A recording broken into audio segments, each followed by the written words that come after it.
Najprej hvala za besedo, stotnik Jure Rusulnik. Lep pozdrav gospod načelnik in vsi ostali. Spravi, tako kot je brigadir Škrbinc že omenil, jaz sem pač dobil za nalogo organizacijo in izvedbo pač te prikazne taktične vaje z bojnim streljanjem.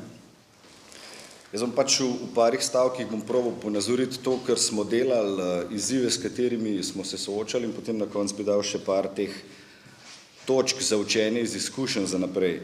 To se pravi, ker sem jaz dobil pač idejo brigadirja, sem bil še v eni drugi enoti, in če samo povzamem pa naštejem vse elemente, ki so tukaj sodelovali, da ne pozabimo kakšnega. To se pravi, sodelovanje tankov in pehote, ognjena podpora minometov in borsa, close air support CAS, domači in tuji, fixed wing pa rotary wing. Ogromen tega je bilo. Vključitev air assaulta, inženirije, RKBO delovanje in pa delovanje snajperistov. In če to vse združimo v 60 minut, če upoštevamo ta restriktivni teren, ki ga pač naše osrednjo vadišče omogoča, in pa vse elaborate, ki nas omejujejo, je bilo to kar je bil kar zalogajno, lahko rečem. In če vemo še to, da sem jaz pač to poveljnikovo idejo prvič čul realizirati pa vizualizirati na poček 15.5. Je bilo moje prvo izvedovanje, je bilo tega časa zelo malo. Hkrati sem imel pa skozi v podzavesti še eno stvar, da uspeh te vaje bo nekako tudi rezultiral v temu, ki je rezultat te naše transformacije. Če bo ta vaja uspela, bo to tudi en pokazatelj, da naša transformacija je uspela, če pa ta vaja ne bo uspela, bo pa verjetno zelo veliko tudi zlobnih jezikov, ki bo rekel, se to ni to. To se pravi, časa je bilo zelo malo, jaz sem se pač takoj fokusiral na izdelovanje dokumentov in pa na vizualizacijo vsega in pa na sodelovanje vseh teh rodov, ki so tukaj zraven sodelovali. Pač pripravljal sem serijo briefingov, da pač smo se probali umestiti v isti koncept, poenotiti idejo in ustvariti isto sliko. Poleg tega pa sem stalno razmišljal o tem, kako minimalizirati taktičen riziko na minimum, da pač v taki koncentraciji dogodkov, ki so bili, ne bi prišlo do kakšnih neljubih dogodkov ali incidentov. Če gledamo izvedbeni del, vsi veste, da je pač v tem času potekal Adriatic strike, naleti letal so bili konstantni in realno gledano smo mi imeli za rehearsle treninge na razpolago 3x po 2 ure. Za uskladitev vseh teh elementov je to zelo malo časa.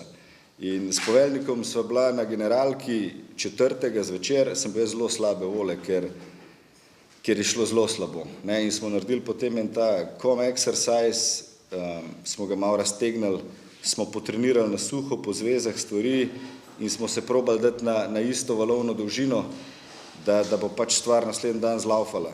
Tista noč zame je bila precej dolga, ker jaz, če vam zdaj priznam čisto iskreno, nisem bil čisto prepričan, kako bo stvar izpeljana. In potem 5. lahko rečem, da je bila stvar izvedena res dober.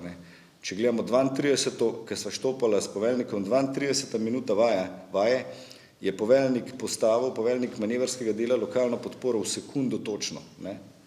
In je bilo res razen malih detaljčkov res izvedeno res na nivoju. Naslednji dan 6. pač je tehnika zatajila, pač ta sistem za odpiranje minskih pol je pač eden zatajil, zaradi tega smo pač mogli korigirati vse skupaj na račun varnosti, ampak še vedno lahko rečem za vsakega od poveljnikov, ki je tam sodeloval, ni naredil nič narobe in ni naredil nobene napake. In na to sem ponosen. Zdaj, če potegnem črto, jaz bi res pohvalil vse udeležence, vse podrejene poveljnike, ki so izhajali iz različnih enot, z različnim mindsetom, ki so ga imeli, so se zelo lepo in kvalitetno vkomponirali v koncept prve brigade in so naredili svojo nalogo profesionalno in na nivoju. Če povem še par teh točk za izboljšavo ali pa učenja iz izkušenj, bi jaz rekel, da za organizacijo takih dogodkov tega tipa pa kompleksnosti je definitivno potreben večji štab, večja ekipa ljudi, ker da vse temelji na enem človeku je to kar malo preveč. Potem vsekakor načelnik, apeliram na prenovo elaborata OSVAT, ki je zdaj bil nov, izdelan, pa je tudi kar drago plačan pri Nemcih, ampak dejstvo je, ker smo ga mi gledali in brigadirju sem tudi določene stvari že pokazal, nam ne omogoča takega tipa vaj, ker je varnost predimenzionirana, ne, in nas preveč omejuje.